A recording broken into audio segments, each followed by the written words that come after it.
He had everything money could buy, yet he was empty inside. Then one cold morning, a little girl snatched his wallet and ran. He chased her through the streets, angry, ready to call the police. But when he finally caught her, he didn't find a thief. He found a child, scared and hungry, fighting to save her dying mother. That moment didn't just change his day, it changed his heart forever. This is the story of how a stolen wallet became the key to a broken man's redemption, and the start of a family he never saw coming. Welcome to Voice of Granny. While you are here, please hit the subscribe button and comment your view on the story and where you're watching from.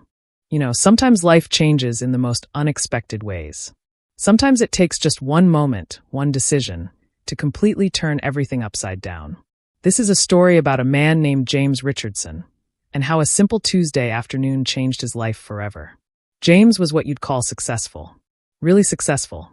He owned one of the biggest investment firms in Chicago, lived in a penthouse overlooking Lake Michigan, and wore suits that cost more than most people's monthly rent.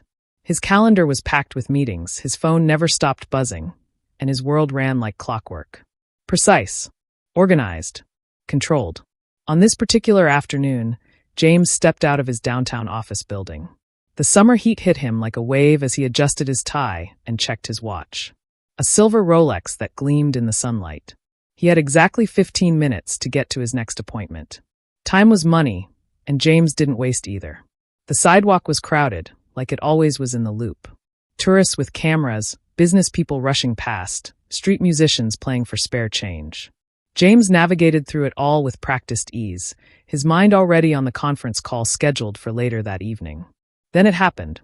A bump. Quick and light. Just a brush against his side as someone squeezed past him. James barely registered it until his hand instinctively went to his jacket pocket. Empty. His wallet was gone. He spun around, scanning the crowd, and that's when he saw her. A young girl, maybe 11 or 12 years old, weaving through the people with his wallet clutched against her chest. She was small, dressed in clothes that had seen better days, and she was fast. Really fast. "Hey!" James shouted. "Stop!" But she didn't stop. She ran. And without even thinking about it, James ran too. Now, you have to understand, James Richardson hadn't run anywhere in years except on his private gym treadmill. But something about this moment, about seeing this kid stealing from him in broad daylight, lit a fire inside him. Pride, maybe. Or anger. Or just the simple fact that nobody made a fool of James Richardson. He chased her down State Street, dodging past confused pedestrians and nearly knocking over a hot dog cart. His expensive leather shoes weren't made for running, and his suit jacket flapped behind him like a cape. The girl was quick, darting left and right, but James was determined. She took a sharp turn into an alley between two old brick buildings. James followed, his breath coming hard now, sweat starting to bead on his forehead. The alley was narrow, lined with dumpsters and fire escapes, and it smelled like old grease and garbage. The girl looked back once, her eyes wide, and that's when she stumbled. Her worn-out sneaker caught on a broken piece of pavement, and she went down hard, skidding on her hands and knees. James caught up to her, breathing heavy, and stood there blocking the only way out. The alley dead-ended into a brick wall covered in old graffiti. There was nowhere left to run. "Give it back," James said, his voice firm but strained from the run. "Right now." The girl slowly got to her feet. Her hands were scraped and bleeding a little from the fall. Her dark hair was messy, falling into her face, and her clothes, now that James really looked at them, were practically falling apart. But it was her eyes that stopped him. They weren't defiant or cruel. They were tired, exhausted in a way that no child's eyes should be. She held out the wallet with shaking hands. "I'm sorry," she whispered. "I'm really sorry." James took it from her, checking inside. Everything was still there. Credit cards, cash, his license. He should have felt relieved. Should have felt vindicated. Instead, he felt something else entirely. Something uncomfortable. "What's your name?" he asked, his tone a little softer now. "Mia," she said quietly, looking at her feet. "Mia what?" "Just Mia." James studied her. Really looked at her for the first time. The tooth-thin arms. The shoes held together with duct tape. The way she kept glancing toward the alley entrance like she was calculating whether she could still make a run for it. "Why'd you take my wallet, Mia?" She didn't answer right away. When she finally spoke, her voice cracked. "My mom needs medicine. She's sick. Really sick. I tried asking people for money, but nobody stops." Nobody listens. I didn't know what else to do. James felt his jaw tighten. He'd heard every excuse in the book over the years. Every sob story designed to manipulate, to take advantage. He knew better than to fall for this kind of thing. But something in her voice made him pause. "Where's your mom now?" he asked. "At home. She can't get out of bed. Please, I need to get back to her." James looked at this girl, this scared, desperate kid standing in a dirty alley with scraped hands and tears starting to form in her eyes, and he made a decision that surprised even himself. "Show me," he said. Mia blinked. "What?" "Take me to your mom. Show me she's real. Show me this isn't just a story." For a long moment, Mia just stared at him. Then slowly she nodded. And just like that, James Richardson followed a girl who'd just robbed him deeper into the parts of Chicago he'd spent his whole adult life avoiding. The walk felt longer than it probably was. Mia led James through neighborhoods that got rougher with each block. The gleaming skyscrapers of downtown faded behind them, replaced by crumbling brick buildings with boarded-up windows and streets full of potholes. James noticed everything. The way Mia kept her head down as they passed groups of teenagers on corners. The way she automatically moved to the inside of the sidewalk, closer to the buildings, like she'd learned it was safer there. The way she walked with purpose, like she'd made this journey 1,000 times before. They didn't talk much. James was too busy processing what he was doing. This was insane. He should have called the police. Should have let them handle it. Instead, here he was, following a stranger into unfamiliar territory, his expensive suit drawing stares from everyone they passed. Finally, Mia stopped in front of a rundown apartment building that looked like it should have been condemned years ago. The front door hung crooked on its hinges. The windows were covered with sheets instead of curtains. Trash littered the small front yard. "We're on the 3rd floor," Mia said quietly, pushing open the door. Inside was worse. The hallway smelled like mold and something else James couldn't quite identify. Dampness, maybe. Decay. The single light bulb flickered overhead, casting strange shadows on the peeling wallpaper. Somewhere above them, a baby cried. Somewhere else, a TV blared too loud. They climbed the stairs, each step creaking under their weight. James's heart was pounding, and not just from the climb. A voice in his head kept asking what he was doing here, what he was trying to prove. Mia stopped at a door with the number 3 barely hanging on by one screw. She pulled a key from her pocket and opened it. The apartment was tiny. One main room that served as kitchen, living room, and bedroom all at once. There was a small mattress on the floor in one corner, a card table with a wobbly leg, and a fan that turned slowly, barely moving the hot, stale air. And in an old armchair near the window sat a woman. At first, James thought she was sleeping. Her head was tilted back, her eyes closed, her breathing shallow and raspy. She was maybe in her 30s, but she looked older, worn down. Her skin had a grayish tint, and even from across the room, James could see the sweat on her forehead. "Mom," Mia said softly, rushing to her side. "Mom, I'm back." The woman's eyes fluttered open. It took her a moment to focus, and when she did, her gaze moved from Mia to James with confusion and alarm. "Mia," she croaked, her voice barely above a whisper. "Who is that? What's going on?" "It's okay, Mom. He's here to help." The woman tried to sit up straighter, but winced in pain. "We don't need help." "Mia, what did you do?" James stepped forward slowly, hands raised slightly, trying to appear non-threatening. "Ma'am, my name is James. Your daughter, she borrowed my wallet to try to get you medicine. I just wanted to see if what she told me was true." The woman, Sarah, as Mia called her, looked mortified. Tears filled her eyes. "I'm so sorry. I didn't know she was. I would never. Please don't call the police. She's a good girl. She's just scared." "I'm not calling the police," James heard himself say. The words surprised him. He looked around the apartment again, really taking it in this time. The empty medicine bottles on the table. The medical bills stacked in a pile, all stamped with red past due notices. The sparse food in the tiny kitchen area. Just crackers and a few cans of soup. This wasn't a con. This was real. This was a mother and daughter barely surviving, hanging on by a thread. Sarah started coughing then, a deep, rattling cough that shook her whole body. Mia grabbed a cloth and held it to her mother's mouth, whispering soothing words. When the coughing finally stopped, there were spots of blood on the cloth. James felt something cold settle in his stomach. "How long has she been like this?" "It got bad yesterday," Mia said, not looking at him. "She has a heart condition. She needs medication to keep it stable, but we ran out 3 days ago. The pharmacy won't refill it without payment up front. And we don't have insurance. We don't have anything. Sarah tried to speak, but couldn't get the words out. Her breathing was getting worse, shorter, more labored. James made a decision. He pulled out his phone. I'm calling an ambulance. No. Mia grabbed his arm. Please, we can't afford it. They'll just send us another bill we can't pay. Last time we went to the emergency room, they made us wait 6 hours and then sent us home with Tylenol. I don't care about the cost, James said firmly. Your mother needs help right now. He dialed 911, gave the address, explained the situation. The dispatcher said an ambulance would be there in less than 10 minutes. Those 10 minutes felt like hours. Sarah's breathing got worse. Her lips started to turn a slight blue. Mia held her hand, crying now, begging her mom to stay awake, to keep breathing, to not leave her. James knelt beside them, feeling completely helpless. All his money, all his power and connections, and in this moment, he couldn't do anything except wait. When the paramedics finally burst through the door, they moved with quick efficiency. Checking vitals, asking questions, loading Sarah onto a stretcher. James gave them his insurance information without hesitation, told them to do whatever was necessary. As they carried Sarah out, Mia tried to climb into the ambulance with her. One of the paramedics stopped her gently. You'll have to follow separately, sweetheart. Mia looked panicked, lost. James put a hand on her shoulder. Come on. I'll drive you. We'll be right behind them.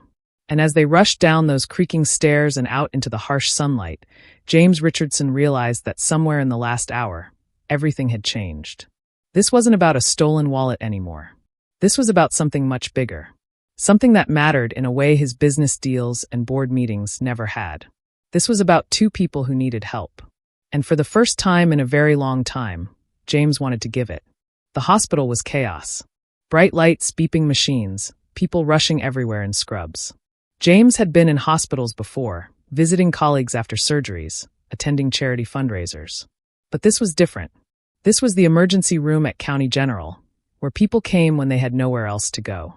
He kept close to Mia as they followed the gurney carrying Sarah through the automatic doors. A nurse stopped them at the entrance to the treatment area. Family only beyond this point, she said. Mia's face crumpled. That's my mom. I need to be with her. The nurse's expression softened. I know, honey, but you'll have to wait here while the doctors examine her. We'll come get you as soon as we can, okay? They directed Mia to a waiting area filled with uncomfortable plastic chairs and a TV nobody was watching. James sat down beside her, feeling out of place in his now wrinkled suit. Mia pulled her knees up to her chest and wrapped her arms around them, making herself as small as possible. She's going to be okay, James said, though he had no idea if that was true. Mia didn't respond. She just stared at the doors where they'd taken her mother, tears silently sliding down her cheeks. Time crawled. Minutes felt like hours. James made phone calls, rearranging meetings, canceling appointments. His assistant sounded confused. James Richardson never canceled anything. But he couldn't leave. Not now. Finally, after what felt like forever, a doctor approached them. She was young, with tired eyes and her dark hair pulled back in a ponytail. Are you family? She asked, looking at James. James hesitated. I'm with Mia. Her mother, Sarah, how is she? The doctor knelt down to Mia's level. Your mom is very sick, sweetheart. Her heart is having trouble working properly.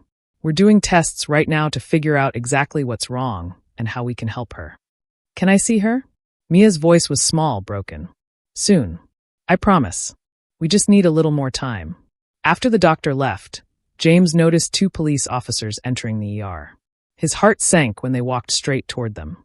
The older officer, a heavy-set man with gray at his temples, pulled out a small notebook. We got a report about a theft earlier today. A wallet stolen in the loop. The description matches this young lady. Mia went rigid beside James. That's been resolved, James said quickly. She returned everything. No harm done. The officer's expression didn't change. Sir, according to our records, this isn't the first time. The young lady has a previous citation for shoplifting from a convenience store 2 months ago. We're going to need to take her down to the station for questioning. No, Mia whispered. No, please. My mom. I can't leave my mom. You can't take her, James said, standing up. Her mother is critically ill. She needs to be here. Sir, this is procedure. The girl needs to come with us. Something inside James snapped. He stepped between the officer and Mia, his voice firm and cold in a way that usually made boardrooms fall silent. Listen to me very carefully. This child just watched her mother collapse. She's 11 years old and terrified. You want to arrest someone? Arrest me for obstruction. But you're not taking her anywhere. The officers exchanged glances. The younger one reached for his radio, but James cut him off. I'm James Richardson. I own Richardson Capital. I have lawyers on speed dial who'll have this tied up in paperwork for weeks. Or you can show some basic human compassion and let this child stay with her dying mother. Your choice. The silence stretched.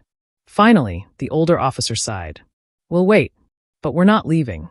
They sat down across the waiting area, watching. James sat back down next to Mia and put his arm around her shoulders. She was shaking. It's okay, he said softly. I won't let them take you. I promise. Another hour passed. Then a different doctor appeared, this one older, with silver hair and a grave expression. He introduced himself as Dr. Carter, the cardiologist. We've stabilized Ms. Thompson for now, he said. But I need to be honest with you. Her heart is in severe failure. The condition has advanced further than we initially thought. She needs immediate intervention. What kind of intervention? James asked. Dr. Carter pulled up a chair. There's a new medication that's shown promising results in cases like this. It's called Cardixin. The problem is, it's not widely available yet in the United States. It's still in the approval process. We'd have to get it brought in from Europe. So bring it in, James said. Whatever it costs. Mr. Richardson, we're talking about somewhere in the range of $50,000 to $70,000 for the medication alone, plus the specialized procedure to administer it. And there's no guarantee it'll work. It's experimental. High risk. I don't care about the cost. What happens if we don't try it? Dr. Carter's expression said everything. Without intervention, I'd estimate she has less than 48 hours. Mia made a sound like a wounded animal. James pulled her closer. How fast can you get the medication? He asked. If I make calls right now? Maybe by morning. But I need consent. Written consent acknowledging all the risks. You'll have it. Do whatever you need to do. As Dr. Carter hurried away, James looked down at Mia. Her face was buried against his shoulder, and he could feel her tears soaking through his shirt. She can't die, Mia whispered. She's all I have. I don't have anyone else. James felt something crack open inside his chest. This wasn't pity. This was something deeper, more painful. This was seeing clearly, maybe for the first time in years, what actually mattered. You're not alone, he said, and he meant it with every fiber of his being. I'm here, and we're going to fight for her. Together. The night was long and dark. James stayed in that uncomfortable chair. Mia curled up beside him with his suit jacket draped over her like a blanket. The police officers eventually left, but not before making it clear they'd be back. Around 3 a.m., a nurse brought them to see Sarah. She was unconscious, surrounded by machines and tubes, her face pale as paper. Mia held her mother's hand and whispered things James couldn't hear. James stood in the doorway and made a silent promise. Whatever it took, however much it cost, he would save this family. Because somewhere in the chaos of this impossible day, they'd stopped being strangers. They'd become something more. The medication arrived at 6:47 a.m. James knew because he'd been watching the clock, counting every minute. He'd barely slept, just dozed off and on in that hard plastic chair, always waking when Mia stirred or when the nurses came to check vitals. Dr. Carter appeared with a small cooler and a team of specialists James hadn't seen before. They moved with purpose, speaking in medical terms he didn't fully understand, but that sounded serious. Grave. Life or death serious. We need to move fast, Dr. Carter said to James. The medication has a narrow window of effectiveness. But I need you to understand the risks one more time. We're essentially going to stop her heart, administer the drug, and restart it. If it doesn't work, if something goes wrong, we might not be able to bring her back. Mia's hand tightened in James's. Will it save her? She asked, her voice barely audible. It's our best chance, Dr. Carter said honestly. Maybe our only chance. James looked at the consent forms in front of him. All those legal words about liability and experimental procedures, and acknowledging the possibility of death. His hand hovered over the line where he needed to sign. Why are you hesitating? Mia asked, looking up at him with those huge, scared eyes. Because, James said slowly, I'm scared too. I'm scared of making the wrong choice. Of something happening to your mom because of a decision I made. But you said we'd fight for her. Together. James felt the weight of those words. He'd made a lot of promises in his life. Business promises, legal promises, promises that were really just contracts in disguise. But this was different. This was a promise to a child who'd already lost so much. A promise that actually meant something. He signed the form. They let Mia see her mother one more time before the procedure. James watched from the doorway as Mia leaned over the hospital bed, whispering in her mother's ear. I love you, Mom. Please fight. Please come back to me. You're the strongest person I know. You can do this. Sarah's eyes flickered open briefly. She couldn't speak because of the tubes, but her hand squeezed Mia's weakly. A single tear rolled down her cheek. Then they took her away to the surgical suite, and all James and Mia could do was wait again. The waiting room had filled up as morning came. Other families dealing with their own emergencies, their own fears. James bought Mia breakfast from the cafeteria, though she barely touched it. He made more calls, this time to his lawyers, setting things in motion that he hadn't fully thought through but knew were necessary. 3 hours passed. The longest 3 hours of James's life. When Dr. Carter finally appeared, still in his surgical scrubs, James couldn't read his expression. The doctor looked exhausted, but there was something else there too. The procedure was successful, he said, and James felt Mia's entire body sag with relief against him. We had a few tense moments, but Ms. Thompson responded to the medication. Her heart is beating on its own, and it's stronger than it was. She's not out of danger yet, but she made it through. Mia started crying, really crying, the kind of tears that come from deep inside where all the fear has been stored. James held her, and he realized his own eyes were wet too. There's something else, Dr. Carter said, his expression turning serious. The cardiac arrest caused some complications. There appears to be nerve damage affecting the lower half of her body. We won't know the full extent until she's more stable, but it's possible she may have lost mobility in her legs. The joy dimmed slightly. You mean she might not walk again? James asked. It's too early to say definitively, but you should prepare for that possibility. After the doctor left, Mia looked up at James. My mom is alive. That's what matters. Everything else we'll figure out. Right. James nodded, struck by this child's resilience. Right. We'll figure it out together. Over the next few days, Sarah slowly regained consciousness. She was weak, confused, and when she finally understood what had happened, she cried. Not just from pain or fear, but from something deeper. Gratitude mixed with shame, relief mixed with worry about what came next. James visited every day. He brought Mia clean clothes, food, books to read while they waited. He arranged for a social worker to help with paperwork. He made calls to specialists about rehabilitation and physical therapy. And he did something else too. Something he'd never done before. He sat with them. Really sat, not checking his phone every 5 minutes or thinking about the next meeting. He listened to Mia's stories about school and her friends. He listened to Sarah talk about her life, about how she'd been a nurse before her own health problems made it impossible to work, about how hard she'd tried to give Mia a good life despite everything. One evening, after Mia had fallen asleep in the chair beside her mother's bed, Sarah looked at James with tears in her eyes. Why are you doing this? She asked. You don't know us. You don't owe us anything. If anything, we owe you after what Mia did. James thought about that for a long time before answering. I've spent my whole life chasing success, building wealth, proving I was the smartest guy in the room. And somewhere along the way, I forgot what any of it was for. Then your daughter stole my wallet, and for the first time in 20 years, I felt something real. Something that actually mattered. We can't pay you back, Sarah whispered. Not for the medical bills, not for any of this. I don't want you to pay me back. I want you and Mia to have a chance. A real chance. That's all. Sarah reached out and took his hand. You're a good man, James Richardson. He shook his head. I'm really not. But maybe I'm trying to be. When Sarah was finally stable enough to be moved to a rehabilitation facility, James had already arranged everything. The best facility in Chicago, private room, top specialists. He'd also done something else. He'd made an offer. Come stay at my place, he said to both of them. I have way too much space. And Mia can't go back to that apartment by herself. You'll need help during recovery anyway. At least until you figure out what's next. Sarah started to protest, but James held up his hand. This isn't charity. This is what people do for each other. Or what they should do anyway. Let me help. Please. Sarah looked at Mia, who was looking at James with something like hope in her eyes. Then she looked back at James and slowly nodded. Okay, she said. But just until I can work again, until we can stand on our own. James smiled. We'll see about that. The first morning in James's house, Mia woke up and thought she was dreaming. The bedroom was bigger than their entire old apartment had been. The bed was soft, with clean sheets that smelled like lavender. Through the huge windows, she could see Lake Michigan stretching out forever, the morning sun making the water sparkle like diamonds. She lay there for a moment, almost afraid to move, afraid that if she did, she'd wake up back in that cramped, moldy apartment with her mom sick in the chair and no money for medicine. But then she heard sounds from downstairs.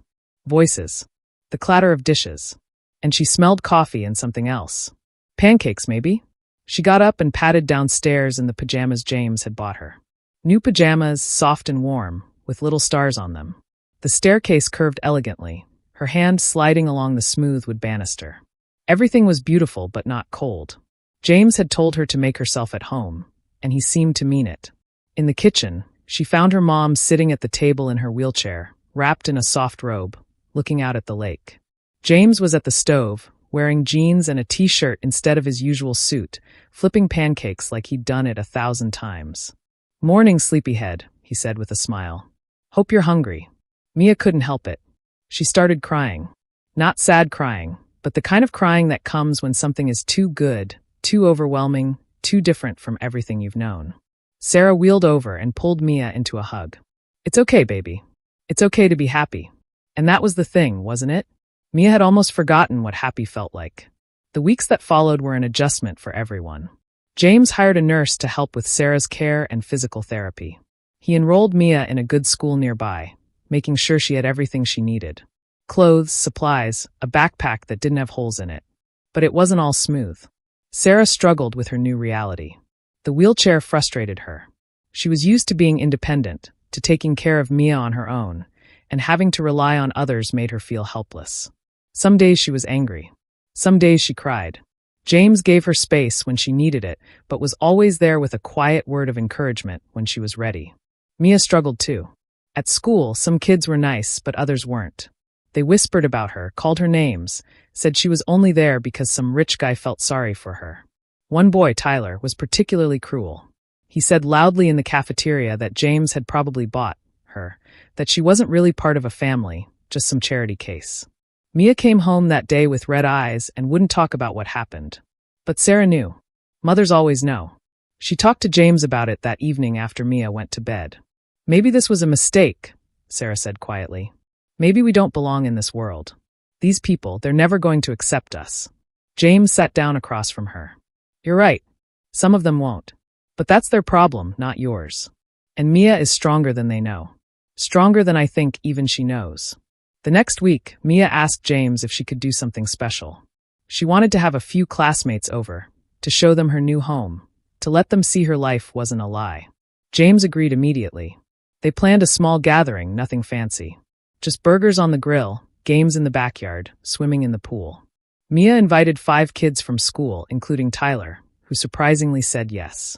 The day of the party, Mia was nervous. She helped James set up, changed her outfit 3 times, kept asking if everything looked okay. It looks perfect, James assured her. And remember, you have nothing to prove to anyone. You're home. This is your place too. When the kids arrived, there was the expected awkwardness at first. But then something shifted. They saw that Mia wasn't showing off. She was just sharing. She introduced them to her mom, who was kind and funny, and asked them about their lives. She showed them her room, which wasn't some princess palace, but just a normal room with books and drawings on the walls. Tyler stood by the pool, watching everything with a strange expression. Finally, he approached Mia. Your mom seems nice, he said. It wasn't an apology, but it was something. She is, Mia said. She's the best person I know. And that guy, James, is he like your dad now or something? Mia thought about that. He's family. I don't know what else to call it. But he's real. This is real. Tyler nodded slowly. I'm sorry I said that stuff. At school. I was being a jerk. Yeah, you were, Mia agreed. But thanks for saying sorry. That night, after everyone left, the 3 of them sat on the back patio. Sarah in her wheelchair, Mia curled up on the outdoor couch, James in a chair nearby. The sun was setting over the lake, painting the sky in shades of orange and pink. "You know what?" Sarah said suddenly. "I've been thinking about something. When I was in the hospital, when I thought I might die, all I could think about was Mia. What would happen to her? Who would take care of her? And now I don't have to wonder anymore." She looked at James. "You saved my life. Not just with the medicine and the doctors, but with this. With giving us a home. With showing Mia that there are still good people in the world. I don't have words big enough to say thank you." James felt his throat tighten. "You don't have to thank me. You two gave me something I didn't even know I was missing." "What's that?" Mia asked. "A reason," James said simply. "I spent so long working and building and achieving, but I never stopped to ask why. What was it all for? And then I met you both, and suddenly I knew. It's for this. For moments like this. For family." Sarah reached out and took his hand. Mia got up and wrapped her arms around both of them. And in that moment, with the sunset painting everything gold, 3 people who'd started as strangers became something more. A family. Not perfect, not traditional, but real. Weeks turned into months. Sarah's physical therapy showed slow, but steady progress. She regained some feeling in her legs, though doctors said she'd probably always need assistance. She started taking online classes to update her nursing credentials, determined to find a way to contribute. Mia thrived at school. She made real friends, kids who liked her for who she was, not what she had. Her grades improved. She joined the art club. She smiled more. And James? James changed in ways he never expected. He started leaving work early to have dinner with his new family. He taught Mia how to swim properly. He played board games on Friday nights. He laughed more. Worried less about things that didn't matter. His colleagues noticed the change. Some thought he'd lost his edge. But James didn't care. He'd found something more valuable than any business deal. One evening, 6 months after that fateful day, when a little girl had bumped into him and stolen his wallet, James came home with an envelope. "I have something for you both," he said. He handed the envelope to Sarah. Inside were legal documents. Guardianship papers. Adoption papers for Mia, with Sarah's consent. "I'm not trying to replace anyone," James said quickly. "And if you don't want this, that's okay too. But I want to make this official. I want you to know you're not guests here. This is your home. For as long as you want it to be." Sarah's hands shook as she read the papers. Tears streamed down her face. "You want to adopt Mia? I want to be her father. If she'll have me. And I want you to know that you're family too. Both of you." Mia looked at the papers, then at James. "Does this mean I can call you Dad?" James's voice cracked. "I'd like that very much." Mia launched herself at him, nearly knocking him over with the force of her hug. "I love you, Dad. I love you too, sweetheart." Sarah wheeled over and joined the embrace, all 3 of them holding each other and crying and laughing at the same time. Later that night, after Mia had gone to bed, Sarah and James sat together in the living room. The house was quiet except for the soft ticking of the grandfather clock in the hall. "You know," Sarah said softly, "when I was at my lowest point, lying in that chair in our old apartment, barely able to breathe, I prayed. I hadn't prayed in years, but I did that day. I asked for help. For some kind of miracle. Not for me, but for Mia. I couldn't stand the thought of leaving her alone in this world." She turned to look at James, her eyes shining. "And then you showed up. You chased my daughter down an alley, and instead of having her arrested, you saved us. You became the answer to a prayer I didn't think anyone was listening to." James shook his head. "I'm not anyone's miracle, Sarah. I'm just a man who got lucky enough to be in the right place at the right time." "No," Sarah said firmly. "You made a choice.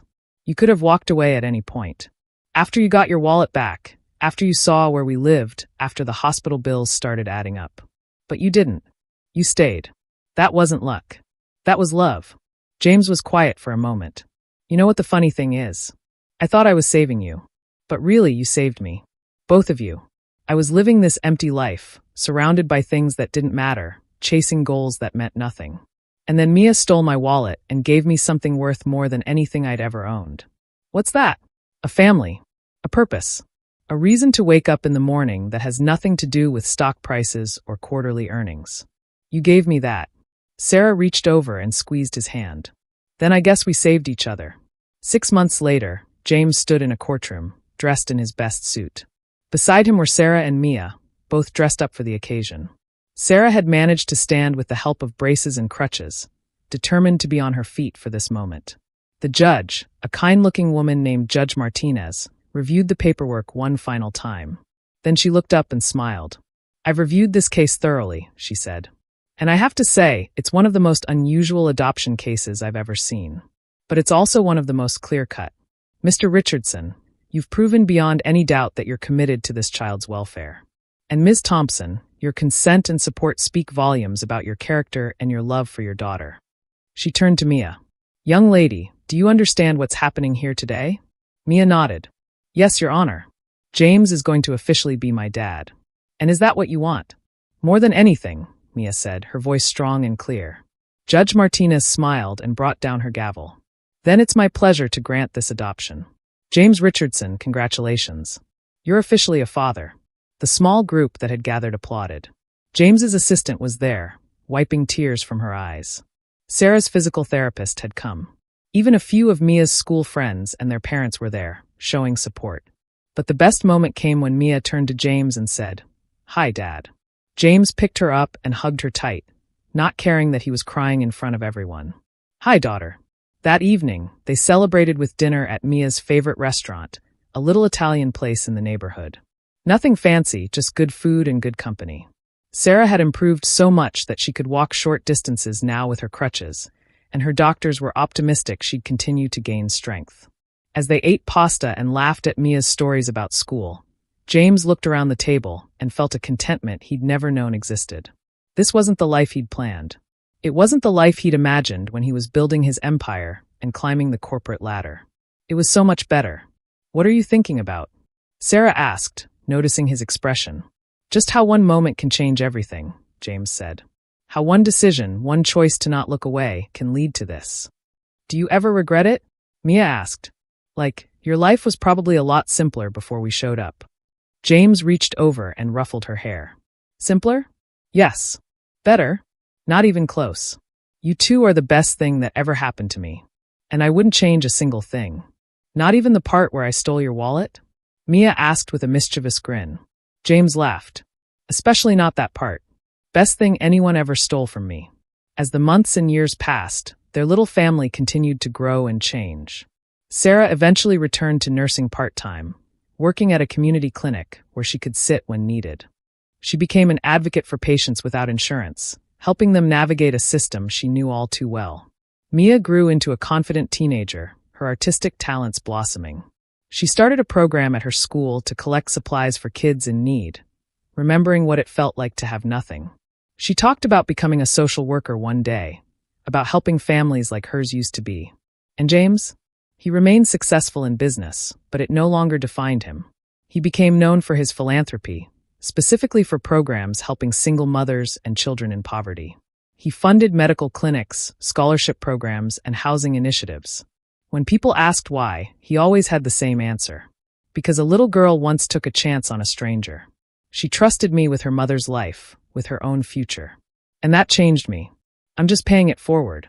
One day, 5 years after that chase through the Chicago streets, James was cleaning out his desk when he found it.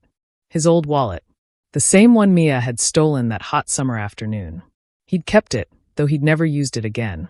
He opened it and found something tucked inside that he didn't remember putting there. A piece of paper folded small. He opened it carefully. It was a drawing in crayon, clearly done by a child's hand. 3 stick figures holding hands. One tall, one medium, one small. Above it, in careful letters, "My family." Mia must have slipped it in there years ago. James stared at it, his vision blurring with tears, and felt his heart swell with love so powerful it almost hurt. He heard footsteps behind him and turned to see Sarah and Mia in the doorway. "What are you doing, Dad?" Mia asked. She was 16 now, tall and beautiful, but still his little girl. "Just remembering," James said, holding up the drawing. "Remembering the day my real life began." Mia came over and hugged him. "I'm glad I stole your wallet." James laughed through his tears. "Me too, sweetheart. Me too. You know, people always say that everything happens for a reason. That things work out the way they're supposed to." James used to think that was nonsense, just something people said to make themselves feel better about chaos and randomness. But now he believed it. Because a stolen wallet led to a chase. A chase led to a truth. A truth led to a choice. And a choice led to a family. Not the family any of them had planned. Not the family that made sense on paper. But the family they all needed. the family they chose. And in the end, isn't that what family really is? Not just blood or law or obligation, but choice. Choosing to stay when you could leave. Choosing to love when it would be easier not to. Choosing to see people not for what they take, but for what they give. James Richardson learned that lesson from an 11-year-old girl in a dirty alley with scraped knees and desperate eyes. She stole his wallet and gave him something far more valuable in return. She gave him a daughter, a family, a purpose. She gave him everything that really mattered. And he would be grateful for that theft for the rest of his life. The end. Sometimes the things we lose lead us to what we're meant to find. Sometimes the people who seem to take from us are actually giving us exactly what we need. And sometimes, just sometimes, having your wallet stolen is the best thing that could ever happen to you.